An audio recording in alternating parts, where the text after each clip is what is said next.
Restaurants in the neighborhood, they're all quite expensive, but the Tribeca Grill probably the least expensive on Franklin Street. Lehman Brothers used to use this building with a clock face on top of it. They're gone, as most Americans know, brokerage firm. But see that building with a gold kind of pyramid on top of it? That's the federal courthouse in Foley Square. That's where Bernard Madoff showed off several months ago. It was changed his penthouse for a much smaller place to live. As of tomorrow, or as of yesterday, I should say, of course, he's going to be moving somewhere else for quite a while. 150 years. 150 lives that long, of course. See, remember the gold statue over there on this vessel? That's our municipal building. That's right at the foot of the Brooklyn Bridge. That should give you an idea of how narrow this island is at this point. It's barely a mile wide. Then we also have the Woolworth building.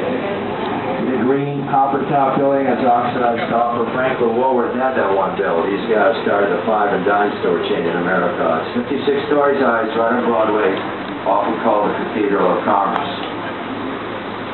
In the foreground, on your left, look carefully. Some of these apartment towers at the water's edge have a very distinctive dark blue color of solar paneling on top of them. And a lot of buildings in this part of Manhattan are becoming quite eco-friendly. They recycle the rainwater that hits the top of the building. They got lawns on top of some of these buildings.